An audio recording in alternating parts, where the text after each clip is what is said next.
Yo, what's going on, everybody? This movie fucking sucks. This movie's so bad. The quarantine, the Chinese virus outbreak of 2020 has got me watching some stupid shit. You know, I'm trying to be open-minded. I'm trying to be fair and balanced. I'm trying to be an open book with room to be corrected. That doesn't even make sense. Anyways, I'm watching this fucking movie. I pirated it, of course, because I don't give money to pedophiles in Hollywood. And I'm just like, maybe there's some interest. Maybe there's something worth redeeming here. Maybe their rich history is worth making me change my opinion of the Washington Post as it stands in 2020. And as it stands, it's an activist organization that aims to subvert democracy by using it against itself. It aims to promote the false song of globalism against successful nations in Western Europe and, of course, in North America. Everything that the Washington Post stands for, I don't. And we're led to believe that they had these humble beginnings, that they were just some tiny little operation, and that didn't really appear to be the case, and that probably wasn't the case.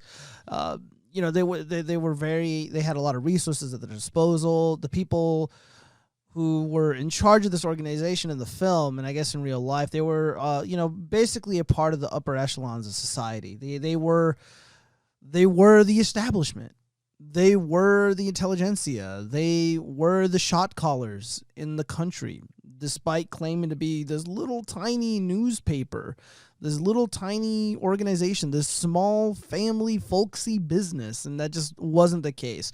And it was apparent that wasn't the case because in the film, the characters, mainly Meryl Streep's character and Tom Hanks, I don't remember what their fucking names were. I think Tom Hanks was Ben, and Meryl Streep's character was Kate. You know, this is some basic bitch names, and they're having this conversation at one point where they're basically challenging each other on their integrity. And one character says to another, well, how could I trust your integrity when you're whining and dining with, you know, the McNamara's of the world? And then Meryl Streep's like, well, what about you? You're with Jack, you know, with the Kennedys at that drunken party and, you know, whatever. And it's just like, you fucking dorks, man. Even back then, according to this film, these people were just insanely out of touch with society, with the average person. They never at any point had any sort of connection to the common man, to the working man, to the traditional American whose concerns lay with the safety and well-being of the country and you know, the country that will be inherited by their children. Very interesting. And it's just all throughout the film. The film was just so fucking boring. And I tried really hard to, like, pay attention, but I found myself, you know, like, texting chicks and shit, like, on Christian Mingle and OkCupid, because I'm fucking bored. And the film was just not good. I mean, yeah, you know, it was shot well. You know, it was well acted, you know, I guess. But the characters were not dynamic. The characters were not dynamic. Like, if you want to make a good story, you want to have a good film, you got to have, or tell an interesting story, you got to have dynamic characters. The characters were not dynamic at all. And most of the character building was just very lazily done. Is that even a word, lazily? Yeah. It was done in such a way. It was all done via exposition, just some long-winded fucking speech from Meryl Streep. It's just like, oh, I never had to work, and now look at me, woe is me. I don't have enough time to dine with McNamara and all these other shot callers in D.C. and in the military, blah, blah, blah. Oh, woe is me. Oh, yeah, and they're always like bragging about, it's like, oh, one of our editors went on to be the secretary of blah, blah, blah. And it's just like, okay, dude, we get it. You guys are pumping yourselves up. You're fucking great. You guys produce, you know, wonderful employees who move on to be a part of the establishment in DC. You know, the deep state. Literally, I mean, that's not even a fucking thing anymore. I think the fake news industry had to have adopted that term because it's so true. It would be silly to deny that such a thing exists. And again, we're supposed to believe this is a small, folksy newspaper, but really, the people who are employed at the Washington Post end up working in high-ranking positions within the government, the U.S. government, and they end up, whining and dining with the deep state, with high-profile politicians. Again, these fucking name droppers. These people name drop so hard throughout the entire film. They're like, oh, we were with the Kennedys and we're partying with Jackie O, and it just goes on and on and on. And I'm just like, dude, like, I can't fucking relate to you people. Like, I already got trust issues with the fake news industry, and rightfully so, because they're fucking fake and they spread propaganda. They don't really do news anymore. And now it stands to reason maybe they didn't do it at all for quite some time, for the most part, which is, and oh goodness, I could really go on about this topic for quite some time, but I don't want this to run too long. But there was a scene that just really rubbed me the wrong way.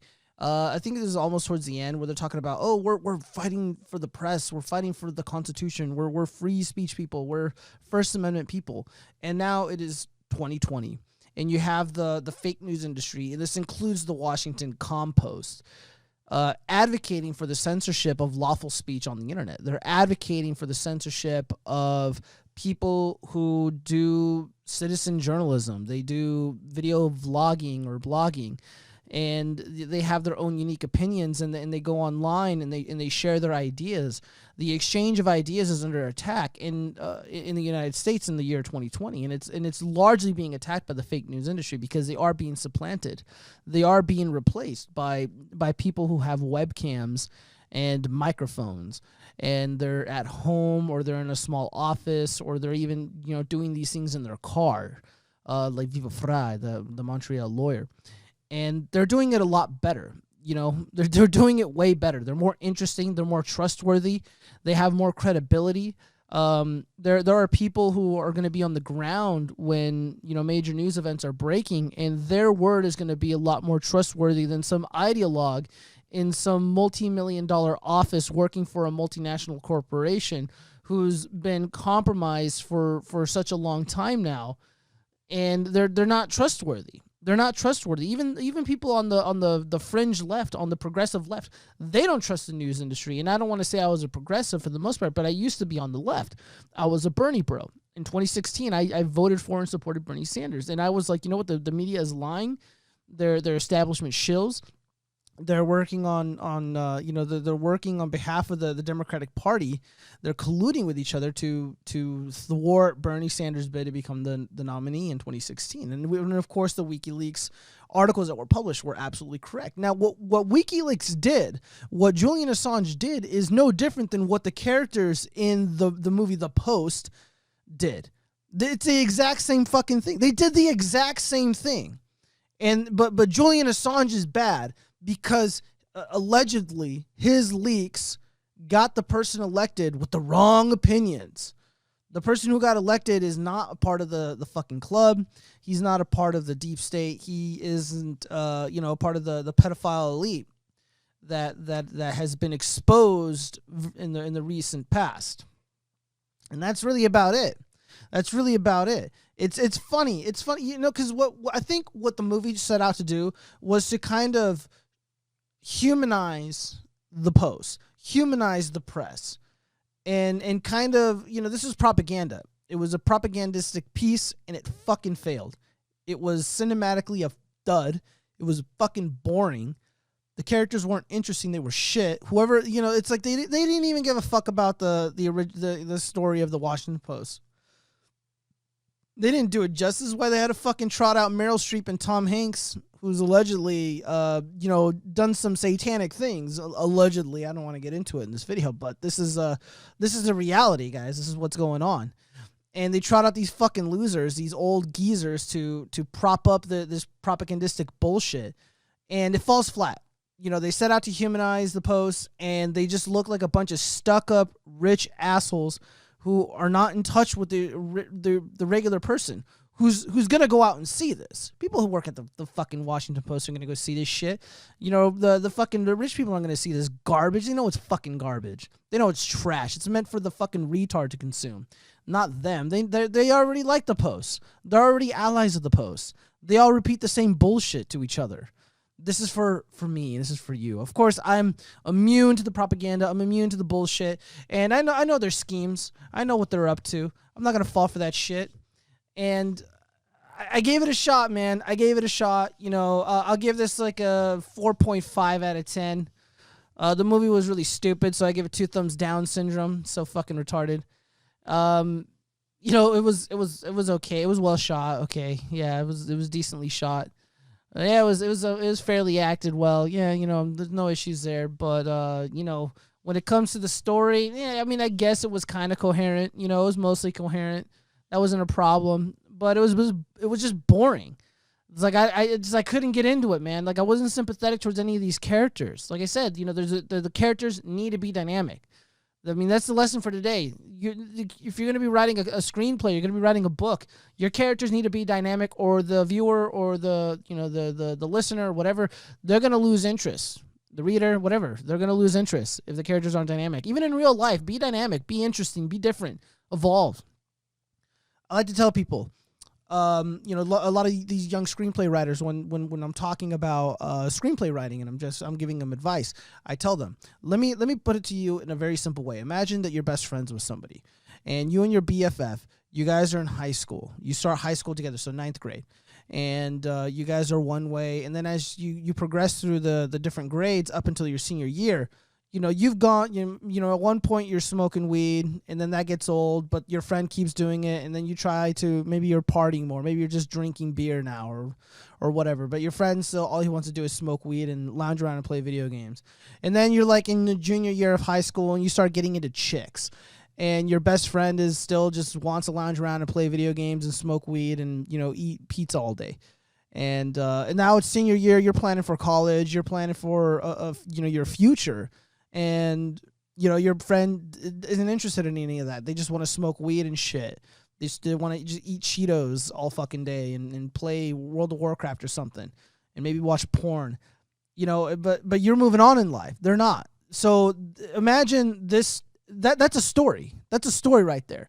You have one person progressing through life, going through the motions, going through changes, and then your best friend, someone that you plan to, you know, have stick around for forever, they're not changing at all. They're going to be left behind. You are not going to be impressed by that behavior. It's not cute. It's not funny. It's tiring. It's boring. Like who's got time for that shit? Nobody. And you know, I like to see. I see life as a story. Your life is a story. There are chapters in this story. There's climaxes in the story. You know, there's exposition in the story. It's a legitimate story. And in your story, if you are not dynamic, if you are not changing, you will fucking die. You will fall behind. Your story will end a lot sooner.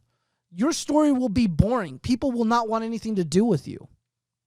And again, and that's largely why the Post did not resonate with me.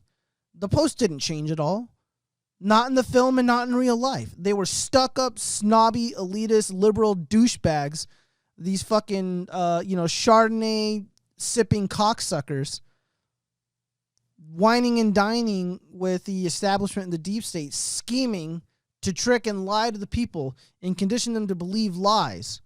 It's 2020. They're still doing that shit. When did this film take place? Like in the fucking 70s or some shit?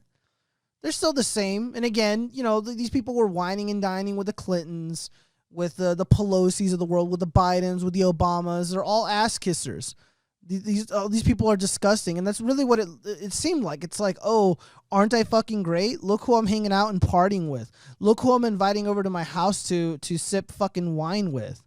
White wine. Look at this boxed wine we got. It's so fancy.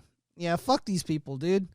Like, and it's just like, what, we're supposed to be enthralled by this? We're supposed to be impressed by this? We're supposed to think you guys are the good guys? They're not. They never were. They're fucking losers. That's all I got for you guys. I hope you enjoyed this video. This is my shitty review of a shitty film called The Post. It's garbage. It's a fucking garbage movie. And don't fall for it. Don't even fucking, when you see them trying to release these movies, if you're really curious like I was and you ended up seeing it because you're like bored and have nothing to do, pirate it. You need help pirating it? Leave a comment. I'll tell you how to get there. I'll get you guys there. I'm all about the pirate life. All right? God bless. Peace out. Stay safe.